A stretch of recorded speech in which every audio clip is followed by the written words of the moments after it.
पाटील आडनावाचा माणूस राजा उमाजींवर एवढं कसं काही सांगू शकतो किंवा या पाटलाला राजा उमाजी कसे काय माहीत, याच्या संदर्भात एक मोठा संभ्रम निश्चितपणाने तयार होऊ शकतो। पण सुरुवातीलाच एका गोष्टीची प्रांजळ कबुली तुम्हाला दिली पाहिजे। 1791 ला राजा उमाजींचा जन्म आहे, 1891 ला डॉक्टर बाबासाहेब आंबेडकरांचा जन्म आहे आणि 1991 ला या पठ्ठ्याचा जन्म झालाय। त्याच्या पुढे जाऊन सांगायचं झालं तर मी कुंडली भैया अजिबात मानत नाही, पण त्या कुंडलीमध्ये माझं नावरस नाव भीमराव आहे। म्हणजे ना जातीचं, ना रक्ताचं, ना पंथाचं, ना धर्माचं नातं, थेट विचारांचं नातं आहे आणि ते माझ्या रक्तामध्ये भिनलंय। म्हणून विक्रांत पाटील राजा उमाजींवर बोलण्यासाठी तुमच्या गावामध्ये उपस्थित आहे की राजा उमाजी एकमेव महापुरुष असे या महाराष्ट्रामध्ये नव्हे तर देशामध्ये ज्यांचा इतिहास वारंवार दुर्लक्षित केला गेलाय, तो उपेक्षित राहिलाय। उपेक्षित एवढ्यासाठी राहिलाय त्याचं उत्तर एका वाक्यात प्रवीणजी सांगता येईल, इतिहास हा कधीच घडवणाऱ्यांचा नसतो, इतिहास हा लिहिणाऱ्यांचा असतो। तुमच्या आमची एक सुद्धा मराठी मातीतली औलाद इथं निपजली नाही की राजा उमाजींचा धगधगता इतिहास लिहू शकेल।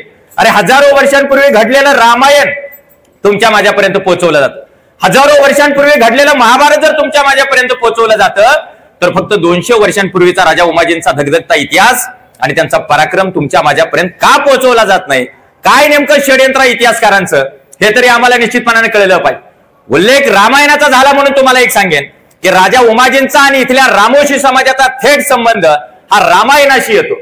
एक इतिहासकार फार सुंदर लिहितोय की कैकेयीनं ज्यावेळी रामाला आदेश दिला होता तू 14 वर्ष वनवासाला जा, राम वनवासाला निघून गेलाय आणि आजोळी गेलेला भरत ज्यावेळी परत आलाय त्यावेळी भरताला कळलंय राम वनवासाला निघून गेलाय। भरताला कैकेयीचा प्रचंड राग आला। भरत रामाच्या शोधात वनवासामध्ये निघून गेला। जंगलामधून जात असताना वेगवेगळ्या जमातींचा जातींचा त्याचा संपर्क आला। काही दिवसांनी तो रामाजवळ जाऊन पोहोचला आणि रामाजवळ गेल्यानंतर त्या जमातींचा रामाशी संपर्क करून दिलाय, त्यांची ओळख करून दिलेली आहे। काही दिवस रामाजवळ राहिलाय, रामाच्या पादुका सोबत घेतलेल्या आहेत। परत अयोध्येला आलाय आणि अयोध्येला सिंहासनावरती रामाच्या पादुका ठेवलेल्या आहेत। ते सवंगडी सुद्धा भरतासोबत राहिलेत। 14 वर्षाचा वनवास भोगून ज्यावेळी राम अयोध्येला परत आलाय त्यावेळी भरतानं त्या सवंगड्यांची ओळख रामाबरोबर करून दिलेली आहे आणि राम त्यावेळी म्हणतोय आजपासून हेच माझे अनुयायी, अनुयायी नव्हे रामवंशी, रामवंशी नव्हे रामोशी। अर्थात ज्याला ज्याला वाटतं प्रभू श्री रामचंद्राचं नाव घ्यावं त्यानं पहिल्यांदा काळजामध्ये रामोशी शब्द पेरला पाहिजे। म्हणजे एक सगळ्यांना तुम्ही सांगितलं पाहिजे। दुसऱ्या बाजूला एच विल्सन नावाचा एक इतिहासकार आहे, तो त्याच्यापेक्षा वेगळी कथा सांगतोय। त्याच्या मते प्रभू श्री रामचंद्र सीतेचा शोध घेत घेत इकडे श्रीलंकेला गेले, दक्षिणेकडे, आणि तिथं जात असताना जंगलातल्या काही जमातींचा संपर्क आला। रामानं त्याच जमातींना गावाच्या रखवालदारीचं काम त्या काळामध्ये दिलंय। अर्थात रामानं रखवालदारीचं काम ज्या रामोशी समाजाकडे दिलंय तोच रामोशी समाज आजही गावखेड्यांमध्ये डोंगराच्या पायथ्याला राहतोय, रखवालदारीचं काम करतोय। आणि भाऊ, महाराष्ट्रातल्या अनेक नेत्यांच्या बॉडीगार्डची जर यादी काढली तर बहुतांशी बॉडीगार्ड हे रामोशी समाजातले आहेत। फक्त शरीर यष्टी त्यांची धष्टपुष्ट आहे, अंग यष्टी धष्टपुष्ट आहे म्हणून नव्हे तर बॉडीगार्ड बनायला रक्तामध्ये प्रामाणिकपणा असावा लागतो। तो प्रामाणिकपणा निश्चितपणाने या समाजाकडे आहे। याचा अर्थ या समाजाचा थेट संबंध हा प्रभू श्री रामचंद्रांबरोबर येतो, रखवालदारी बरोबर येतो। हे ओळखले आणि हे नेमकं हेरले आमच्या छत्रपती शिवाजी महाराजांनी। म्हणून तर गुप्तहेर खात्याचं प्रमुख पद त्यांनी बहिर्जी नाईक यांच्याकडे दिलेलं आहे। आज विशेष असं आहे की इस्रायलची मोसाद नावाची गुप्तचर संस्था जर तिथल्या अधिकाऱ्यांना आणि कर्मचाऱ्यांना ट्रेनिंग जर कुणाचं देत असेल तर ते आमच्या बहिर्जी नाईकांचं देत। हा इतिहास आहे आणि आजही ट्रेनिंग त्या ठिकाणी त्याचं दिलं जात। उमाजी राजांचे खापर पणजोबा छत्रपती शिवाजी महाराजांच्या सोबत पुरंदरची लढाई लढताना आपल्याला बघायला मिळतात, त्याचे काही उल्लेख निश्चितपणाने इतिहासात सापडतात।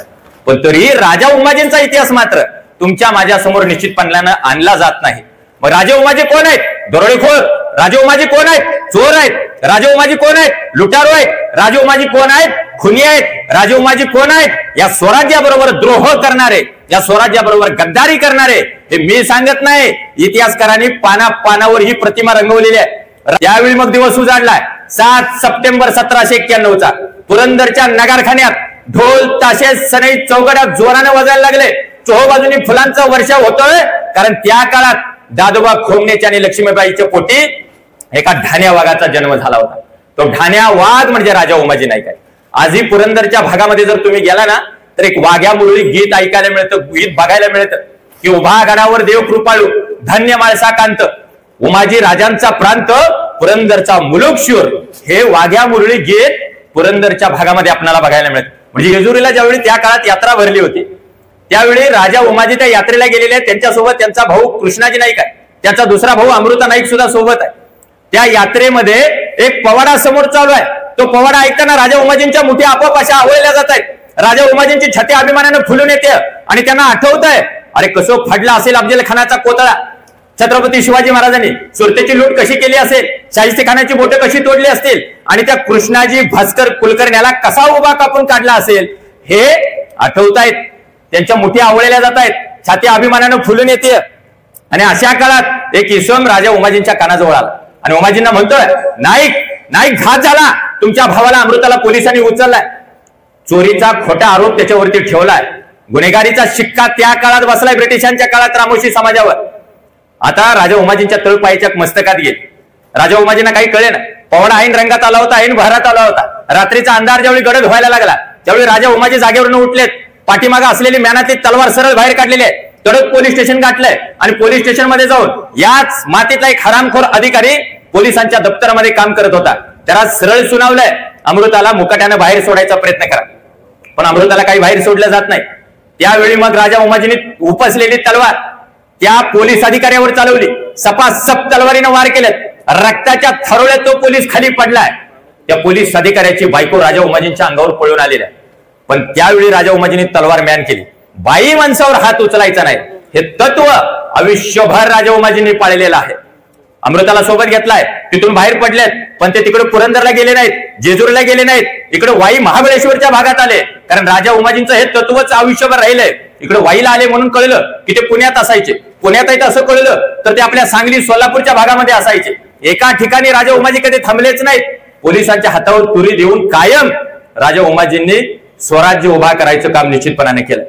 मग राजा उमाजी त्या आरोपामध्ये फरारी होते, जंगलामधून भटकत होते आणि त्यांची भेट झाली सत्तू नाईक नावाच्या एका व्यक्तीची. मला सांगा, दोन रामोशी भेटले, दोन नाईक भेटले तर काय होईल? सुट्टी देतील काही? मग ते सत्तू नाईक सुद्धा एका खुनाच्या आरोपाखाली होते, तेही फरार होते. हे दोघं फिरायला लागले आणि त्यांना तिसरे भेटले जेजुरीचे अण्णाजी नाईक पाटील. आता त्रिकूट तयार झालं. तीन नाईक जर भेटले तर काय होईल मला सांगा? आता हे तिघं फिरत होते. चौथ्या माणसाचं नाव तुम्ही आयुष्यभर विसरायचं नाही, लक्षात ठेवा. चौथा माणूस त्यांना भेटला होता लहुजी वस्ताद साळवे. आजही जर तुम्ही पुण्याला गेला तर त्यावेळेची तालीम आपल्याला बघायला मिळते. अनेक हजारो पैलवान भैया त्या काळामध्ये लहुजी वस्ताद साळवेंनी घडवलेले आहेत. बीबीसी न्यूजनं मागच्या वर्षी मराठी चॅनेलवरती त्यांचा रिपोर्ट केलाय त्या तालिमीचा. त्याच्या समोर जे पिंपळाचं झाड आहे त्याचाही रिपोर्ट केला की तिथून हजारो पैलवान त्यांनी घडवलेले आहेत. आता या चौघांची मीटिंग झाली जेजुरीला खंडेरायाच्या समोर तडेपटारीवर आणि त्यांनी शपथ घेतलेली आहे. समोरच्या सगळ्या समाजाला त्यांनी शपथ दिलेली आहे, कसल्याही परिस्थितीत इंग्रजांना आपण सळो की पळो करून लावायचं. या देशातला जी सांस्कृतिक सत्ता आहे त्या सत्तेला सुद्धा आपण हादरा द्यायचं काम करायचं. त्या चौघांची मीटिंग झाली आणि मग तिथं घोषणा चालू झालेली. जरा तुम्ही पाठीमाग माझ्या म्हणायला काही हरकत नाही घोषणा. त्यावेळी राजा उमाजींनी घोषणा दिली, येळकोट येळकोट सदानंदाचा, राजा उमाजींचा, छत्रपती शिवाजी महाराज की. या घोषणा फक्त आता नव्हे तर त्या 4 जणांनी 18 पगड जातीच्या समोर खंडेरायाच्या समोर कडेपटारीवर जेजुरीला दिलेल्या घोषणा आहेत. आणि तिथून मग त्या स्वराज्याचा धगधगता सगळा प्रवास चालू झालाय. पण त्यांची तरीही राजा म्हणून त्यांना कोणी घोषित केलेलं नव्हतं. अशा काळात पहिली बातमी त्यांच्या सोबत असलेल्या शिवनाग महारने आणलेल्या आणि राजा उमाजींना सांगितलंय, उमाजीराजे इकडे पुण्याला भांबुर्ड्याजवळ एका वाड्यामध्ये इंग्रजांचा प्रचंड मोठा खजिना ठेवलाय, तो खजिना आपल्याला लुटायचा आहे. राजा उमाजी म्हटले अजिबात सुट्टी द्यायची नाही. 30च रामोशांना सोबत घेतलंय. त्या वाड्यामध्ये जवळपास 100च्या वर बंदूकधारी ब्रिटिश सैनिक आहेत आणि राजा उमाजींनी फक्त 30 रामोशी सोबत घेतलेले आहेत. एक रामोशी म्हणजे 100ला भारी होता, लक्षात ठेवा.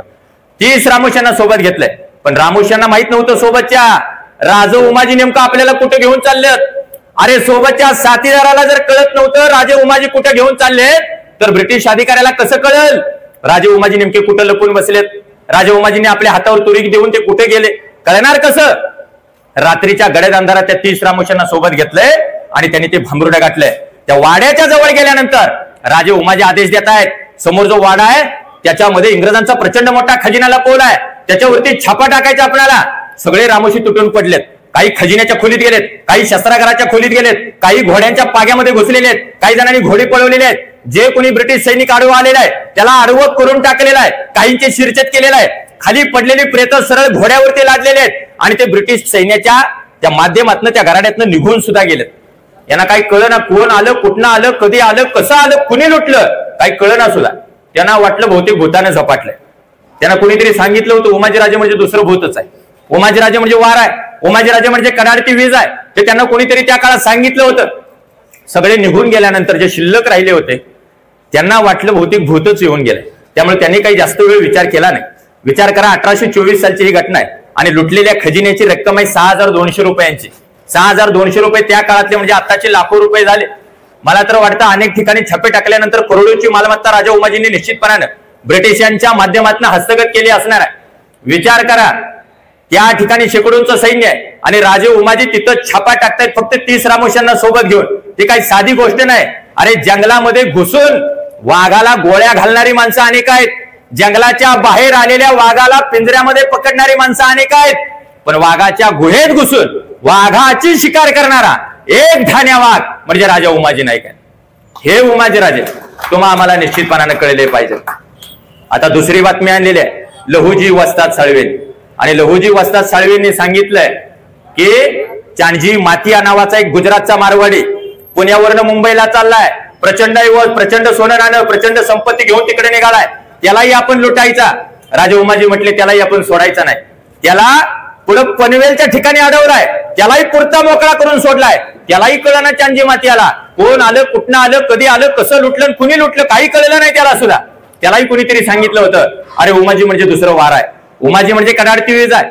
तिसरी बातमी आणली, त्या ठिकाणी सुभेदार मोहम्मद नावाचा एक व्यक्ती त्यांच्या सोबत होता. जी नावं घेतोय त्याच्यावरनं तुमच्या लक्षात येत असेल 18 पगड जातीची माणसं राजा उमाजींच्या सोबत होती. सुभेदार मोहम्मदने जी बातमी आणली त्याच्यामध्ये सांगितलं आपल्या जवळच आहे बरं का, मिरजेच्या पटवर्धनांचं वराड चाललं होतं पुण्याला. आणि सुभेदार मोहम्मद म्हटले पटवर्धनाचं वराड चाललंय, बिचार श्रीमंत आहे. बिचार म्हटलं गरीब वाटते आपला, बिचारा श्रीमंत आहे, त्याला लुटूया का. तर राजे उमाजी म्हटले कुणालाही सोडायचं नाही, जो जो इंग्रजांच्या साथीला जातो त्याला लुटायचा, पुरता मोकळा करून सोडायचा. पटवर्धनांचं वराड चाललं म्हणून त्याला जेजुरीच्या ठिकाणी अडवलं. त्यांच्यासोबत काही सैनिक होते, ते राजा उमाजींवर तुटून पडले. राजा उमाजींचा नाईला झाला, प्रचंड कापाकापी झाले. शेवटी एकटंच राहिलं पटवर्धन. एकटं होतं म्हणून वाचलं. गुडघ्यावर आला, राजा उमाजींना म्हटला मला वाचवा, मला जीवदान द्या. एकटा होता म्हणून त्याला सोडून दिला. किती किती मालमत्ता गोळा केली असेल विचार करा. करोडोंची मालमत्ता त्या काळात गोळा केली असणार आहे. आपल्याकडे पूर्वी गावामध्ये चोऱ्या व्हायला लागल्या तर घोरक्या यायचा घोरक्या, त्यानं साधी काठी आपटली, शिट्टी वाजवली तरी चोर गावामध्ये फिरकत नव्हता. आता अलीकडच्या काळात 4-4 पोरं जरी गावामध्ये गस्त घालायला असली तरी सुद्धा चोर गावामध्ये फिरकत नाहीत. पण त्या काळामध्ये शेकडोंचं ब्रिटिशांचं सैन्य असताना सुद्धा राजे उमाजी सरळ त्यांच्या गुहेमध्ये घुसत होते, सरळ त्यांच्या वाड्यात घुसायचे, त्यांचा पुरता वाडा सगळा मोकळा करून सोडायचे. करोडोंची मालमत्ता गोळा केल्यानंतर राजा उमाजींच्या लक्षात येते की सगळे आपल्याला उमाजी म्हणून ओळखतायत. अशा काळात आपल्याला सगळ्यांनी राजा म्हणून स्वीकारलं पाहिजे. आणि त्यांचा दिवस ठरलाय, ही तारीख कधी विसरू नका, 22 जुलै 1824 ही तारीख कधी विसरायची नाही. राजतिलक धारण त्यांनी केलंय. पुन्हा मिटिंग झालेली आहे जेजुरीला खंडोबारायाच्या समोर कडेपटारीवर. त्या ठिकाणी लहुजी वस्ताद साळवे आलेत, अण्णाजी नाईक आलेले आहेत, सत्तू नाईक आलेले आहेत, स्वतः राजा उमाजी नाईक आहेत, त्यांचा भाऊ अमृता नाईक आहे, दुसरा भाऊ कृष्णाजी नाईक आहे, पंडोजी नाईक आहे, भोजाजी नाईक आहे, पदोजी नाईक आहे, बापू सोळसकर आहेत. कितीतरी माणसं त्या ठिकाणी आलेले आहेत. मग त्या काळातला महार समाज, तत्कालीन महार समाज, तत्कालीन मातंग समाज, हेटकरी, गडकरी, मुस्लिम समाज, कुणबी समाज, मराठा समाज सगळे आलेले आहेत.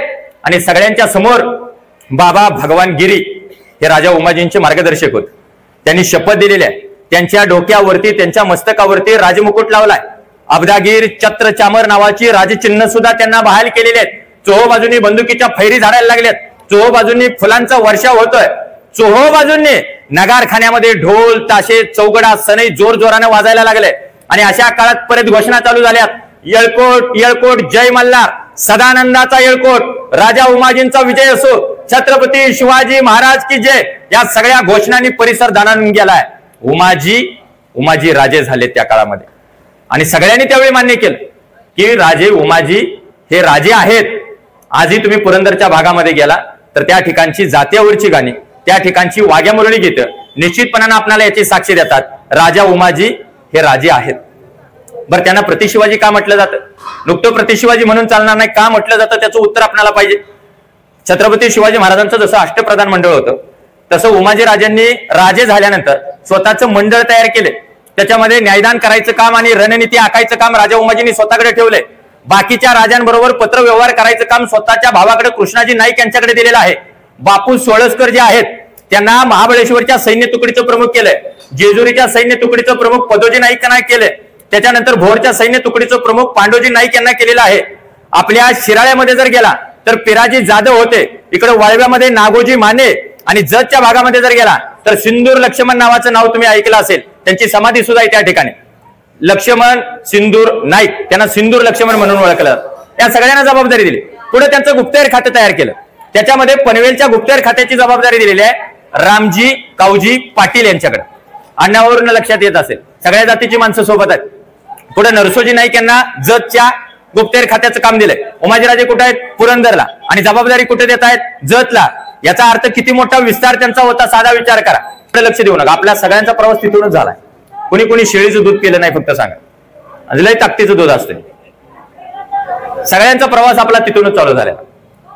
आता ठरवलं सगळ्यांनी की राजे उमाजी हे राजे आहेत, आणि राजे तिलक धारण त्यांचं झालेलं आहे. अष्टप्रधान मंडळ तयार केले, गुप्तहेर खात्याचं प्रमुख पद सुद्धा दिलंय, आणि जागोजागी छापे पडतायत. ब्रिटिशांचं टेन्शन लय वाढलंय, आणि त्यावेळी ब्रिटिशांनी ठरवलंय एका जबाबदार आणि कणखर खमक्या असलेल्या एखाद्या अधिकाऱ्याकडे जबाबदारी द्यायची. मॅन्सफिल्ड नावाच्या एका अधिकाऱ्याकडे जबाबदारी दिली, आणि त्याला सांगितलं राजा उमाजी म्हणजे कडाडती वीज आहे, ते असं धगधगतं वार आहे, कोणालाही सापडत नाही, सहजपणानं पोलिसांच्या हातावर तुरी देतात आणि पळ काढतात, काही कळत नाही. वाईल असलं तर ते महाबळेश्वरमध्ये असतात, महाबळेश्वरला असं कळलं की ते पुण्याला गेलेले असतात, पुण्याला असं कळलं की सांगली सोलापूरच्या भागामध्ये येतात. काही जणांना वाटायचं अरे उमाजी राजे आहेत का साईबाबाचे अवतार आहेत, ते कुठेही कसे काय प्रकटतात. एका वेळी मॅन्सफिल्डकडे ज्यावेळी जबाबदारी दिलेली आहे त्याच्या दुसऱ्या दिवशी एकाच तासामध्ये 8 गावांमध्ये छापे पडलेले आहेत. 8च्या 8 गावांमधले ब्रिटिशांचे वाडे मोकळे केलेले आहेत. यांना काही कळत नव्हतं एका तासात उमाजी राजे 8 गावांमध्ये आले कधी, लुटलं कसं, काही कळत नव्हतं त्यांना. पण उमाजी राजांनी तिथून सुद्धा पळ काढला. शेवटी इंग्रजांचा नाईलाज झाला आणि बक्षीस लावलं त्यांच्यावर. जो कोणी उमाजी राजांना पकडून देईल त्याला 100 बिघा जमीन आणि 1000 रुपयांचं बक्षीस. 100 बिघा म्हणजे त्याला भागिले 2 करायचं, 50 एकर जमीन त्या काळात मिळायची. 2 महिने काही सापडले नाहीत, परत दुसरं बक्षीस लावलं, 400 बिघा जमीन आणि 10,000 रुपयांचं बक्षीस. अरे त्या काळात 10,000 रुपयांचं बक्षीस आणि 400 बिघा म्हणजे 200 एकर जमीन मिळणार आहे. कुणाला नको आहे? पण जाळात हात घाल, तुला 1 कोट देतो, कुणाला पाहिजे? उमाजी राजांना पकडणं म्हणजे साक्षात मृत्यूला पत्करण्यासारखं आहे, मृत्यूच्या दाढेमध्ये जाण्यासारखं आहे. कुणीही ते आव्हान स्वीकारलेलं नाही. पण दुर्दैवानं तुमच्यापैकी अनेकांनी ऐकलं असणार आहे, मला खात्री आहे. किती जणांनी ऐकलंय फक्त सांगा. एका महत्वाच्या विषयाला मी हात घालतो. उमाजी राजांना त्यांच्या मानलेल्या बहिणीनं पकडलं, किती जणांनी ऐकले तुमच्यापैकी? मला खात्री आहे की तुम्ही सगळ्यांनी ऐकलं असणार. राजा उमाजी ज्यावेळी 1.5 वर्ष तुरुंगामध्ये होते ना पुण्याला, त्या काळात मॅकिंटॉश नावाच्या ब्रिटिश अधिकाऱ्यानं त्यांच्या तुरुंगातल्या नोंदी करून ठेवल्यात. त्या नोंदींचा आधार घेऊन मराठीमध्ये लिहिलंय डॉक्टर आज साळुंखे नावाच्या एका लेखकानं, आणि त्या लेखकानं पुस्तकाचं नाव दिलंय प्राईड ऑफ स्वराज्य राजा उमाजी. म्हणजे राजा उमाजींना त्या काळात प्राईड ऑफ पुरंदर म्हणायचे. ते फक्त पुरंदरचा नव्हे, अख्ख्या स्वराज्याचा अभिमान, म्हणून प्राईड ऑफ स्वराज्य असं नाव डॉक्टर आज साळुंखेने त्यांच्या पुस्तकाला दिलं. त्यांची मानलेली बहीण कोण होती आता तिचं नाव तुम्हाला माहित नसेल, माहित आहे का? कोणी पकडलं माहित आहे का? फक्त मानले. हा सांगा, मानलेल्या बहिणीचं नाव सांगा. हा बरोबर आहे, त्यांच्यासाठी टाळलं. म्हणजे त्यांनी सगळं ऐकलं, मनापासून ऐकलंय त्यांनी. आणि जिजा नावाची बाई तर महाराष्ट्रामध्ये कुणाबरोबरच गद्दारी नाही करू शकत. पहिली गोष्ट, जी जिजा आहे ती काळू नाना चव्हाण यांची पत्नी आहे.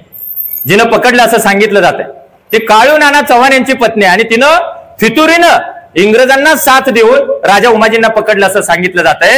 एक माझा तुम्हाला खरा सवाल आहे, आज जर तुम्ही पुरंदरच्या भागामध्ये गेला तर त्या ठिकाणी जात्यावरच्या वव्या ऐकायला मिळतात. उमाजी को पुरंदरचा राजा, सखा पाटी राखा माझा, त्याला ववळीन जीव माझा, शोग पुरंदरचा राजा, सुखी ठेव बंधू माझा. जात्यावरच्या वव्या 18 पगड जातीतल्या बहिणींनी म्हटल्या असत्या का? जर बहिणीनं पकडलं असतं तर. दुसरा पुरावा देतो. इकडं सासवडला मामलेदाराची कचेरी होती त्या काळात.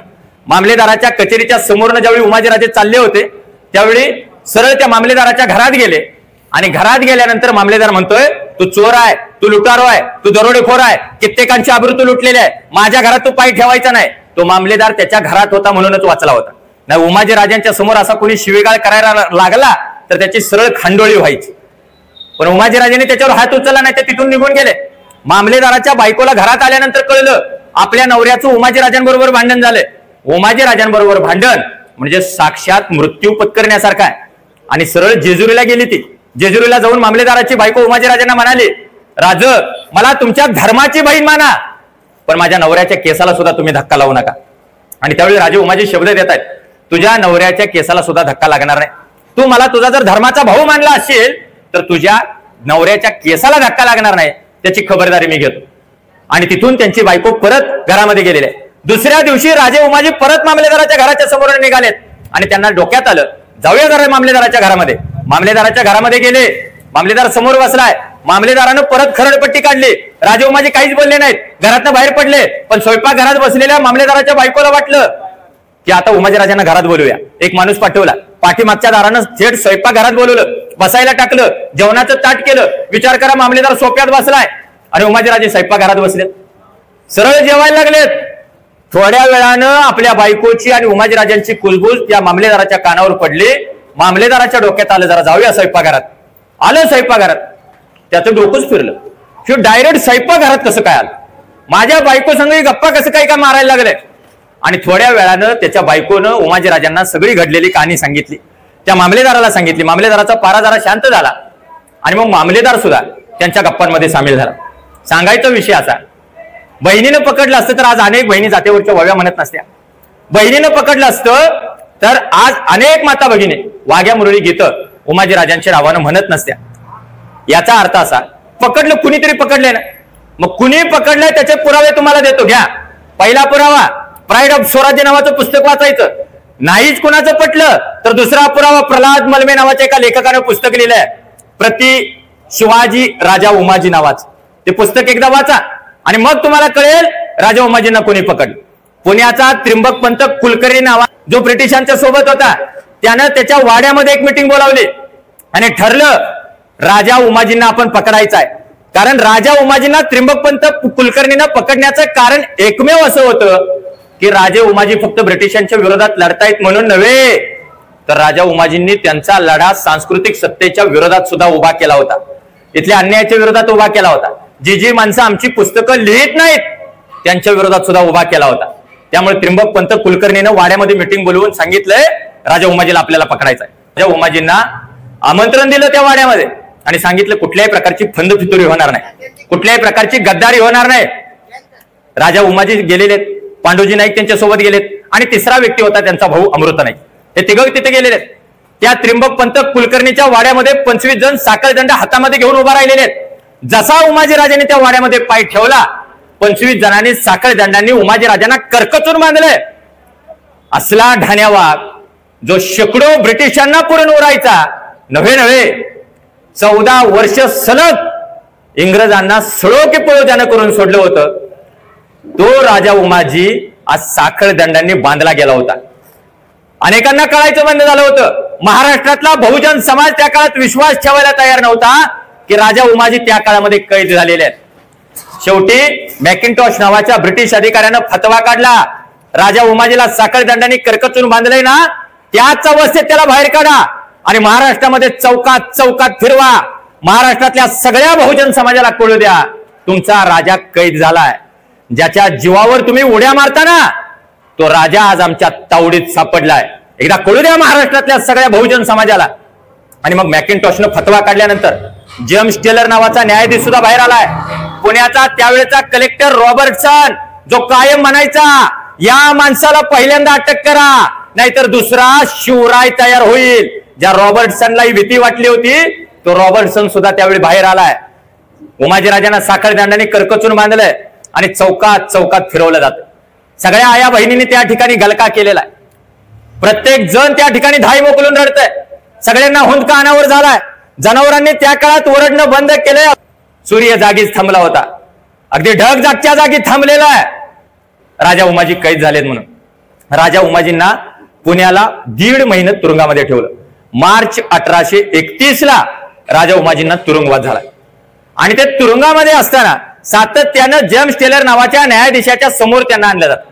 पहिला प्रश्न विचारला न्यायाधीशानं, लुटलेलं कुठं ठेवलंय? एवढा खजिना तो हस्तगत केला ब्रिटिशांचा, कुठं ठेवलाय? राजा उमाजी उत्तर देत आहेत, कुठं आहे? माझ्याकडे तर काही खजिना अजिबात नाही, सगळं गोरगरिबांना वाटून टाकलं. आपल्याकडे एकदाच असं छापायचं, एवढं मिळवायचं यासिनजी की 7 पिढ्या बसून खाल्ल्या पाहिजेत. आपल्याकडे पूर्वीची म्हण आहे, 1 तीळ 7 जणांनी करवंडून खाल्ला होता. आता तसं नाही, 7 पिढ्या बसून खाल्ल्या पाहिजेत एवढे मिळवायचं. ते राकेश झुंझुनवालाचं बघितलं ना, शेअर मार्केटला एवढी 46,000 कोटींची प्रॉपर्टी, शेवटी हातपाय वाकडे झालं, व्हीलचेअरवर बसले. आणि व्हीलचेअरवर बसल्यावर म्हटलं जरा व्यायाम करायला पाहिजे होता, चटणी भाकरी खायला पाहिजे होतं, खरडा भाकरी खायला पाहिजे होतं. आजार लागल्यावर हे असलं कळून काय उपयोग आहे? अहो, सिकंदर जग जिंकायला चालला होता, पण जग जिंकायला चाललेला सिकंदर जवळच्या अनुयायांना सांगत होता, बाबांनो मी जाताना माझे हात शिवपेटीच्या बाहेर रिकामे सोडा, कारण अख्ख्या जगाला कळू द्या. अर्धा अधिक जग जिंकायला चाललेला सिकंदर सुद्धा जाताना मोकळ्या हाताने गेला, जाताना काही सोबत घेऊन गेला नाही. हे त्यावेळी कळले आमच्या उमाजी राजांना. आणि म्हणून उमाजी राजांनी मिळवलेला करोडोंचा त्यांची जी मालमत्ता होती गोरगरिबांमध्ये अशी वाटून टाकलेली आहे. दुसऱ्यांदा त्यांना तुरुंगामध्ये भेटायला गेलेले त्यांची बायको गंगूबाई, त्यांचा मुलगा तुकोजी आणि दुसरा मुलगा महंकोजी तुरुंगामध्ये भेटायला गेलेत.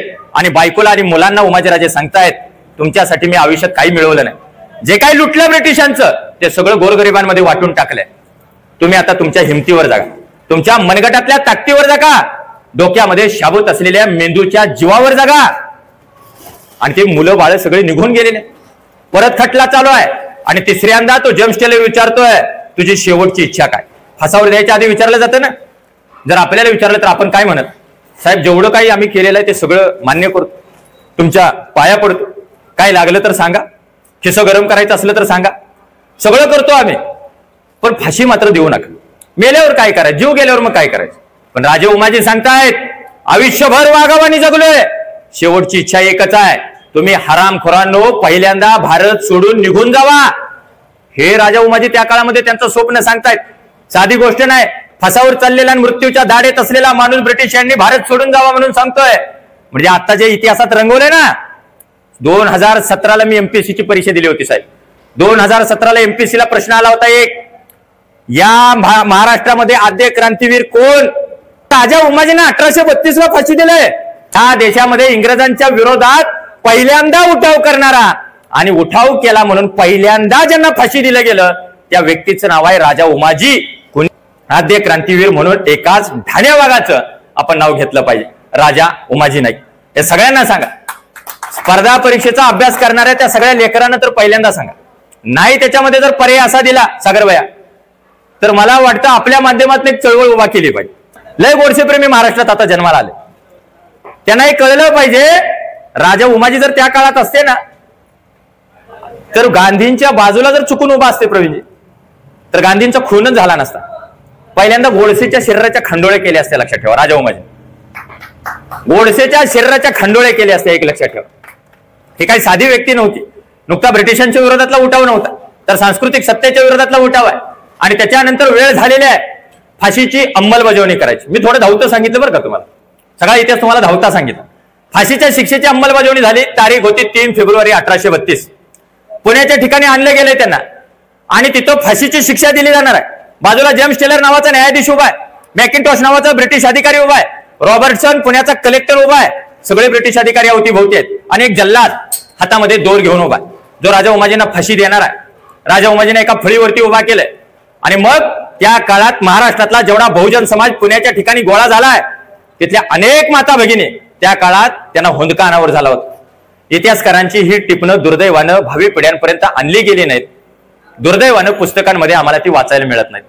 म्हणजे आजही 11वीच्या एकमेव इतिहास आहे 11वीचा. मला सवय आहे स्टेट बोर्डाची पुस्तकं चाळायची, सीबीएसईची चाळायची, एनसीआरटीची चाळायची. आता सीबीएसई आणि एनसीआरटी तर विसरून जावा, त्याच्यामध्ये छत्रपती शिवाजी महाराज नाहीत, बाबासाहेब नाहीत, माहिती घ्या जरा, विषयच नाही हा. दुर्दैवाने हे सगळं आमच्याकडे आलं नाही. ज्यावेळी फाशीची वेळ झालेली आहे त्या काळात जल्लादानं दोर ओढलाय आणि राजा उमाजींच्या गळ्याभोवतीचा दोर आवळला गेलाय. दोर आवळल्यानंतर जीभ बाहेर पडायच्या आधी राजा उमाजींनी त्या काळात जोरदार घोषणा दिलेली आहे, छत्रपती शिवाजी महाराज की जय, ही घोषणा देऊन त्यांची जीभ बाहेर पडलेली आहे.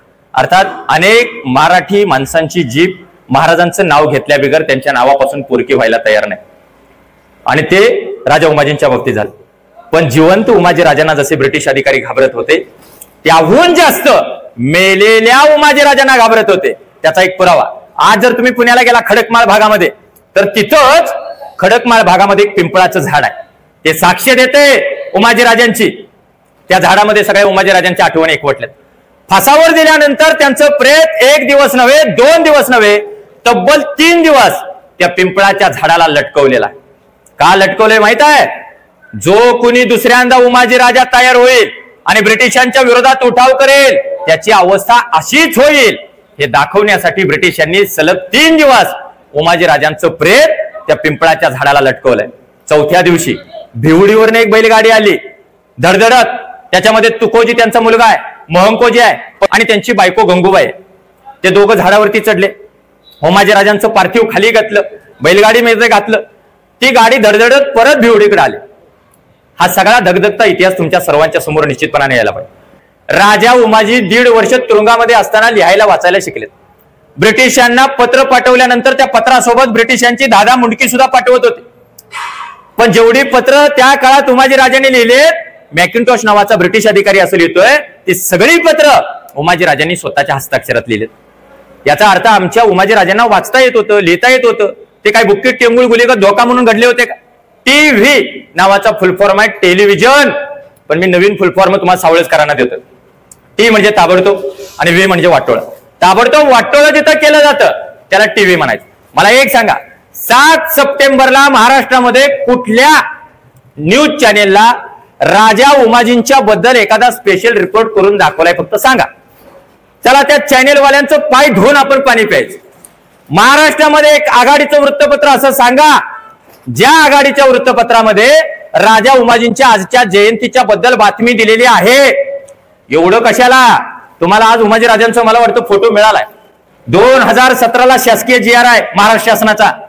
राजा उमाजींची ग्रामपंचायत, पंचायत समिती, नगरपालिका, जिल्हा परिषद सगळ्या ठिकाणी शासकीय कार्यालयात जयंती साजरी केली गेली पाहिजे. त्यांचा फोटो नसेल तर त्यांनी स्वतः उपलब्ध केला पाहिजे. आमच्या गावात आम्ही धिंगाणा घातला होता फोटो नाही म्हणून. फोटो माझ्याकडे होता घरामध्ये. आमच्या घरात जर आला तर सगळ्या महापुरुषांचे फोटो आहेत, सगळ्या महापुरुषांची पुस्तक आहेत. पण तिथं ग्रामपंचायतीला फोटो का नाही म्हणून मी वाद घातला होता आणि 15 मिनिटांनी मी फोटो दिला. म्हणजे ग्रामपंचायत नेमकं काय काम करते हे कळण्यासाठी मी 15 मिनिटं फोटो लपवला होता. अर्थात तो फोटो मी स्वतः आणला होता म्हणून मी थांबवला होता. फोटो सगळ्या ठिकाणी गेला. पण तुम्ही आम्ही दुर्दैवाने का भांडत नाही? फक्त बानूरगड म्हटलं की मग आपला सण आला. बानूरगडला भैरजी नाईकांची जयंती केली म्हणजे आपला सण आला. 7 सप्टेंबर आणि 3 फेब्रुवारी संपलं, बाकी विषय संपला. परत आपल्याला काही गरज नाही. परत चुकूनच कपाळाला भंडारा येतो आपल्या.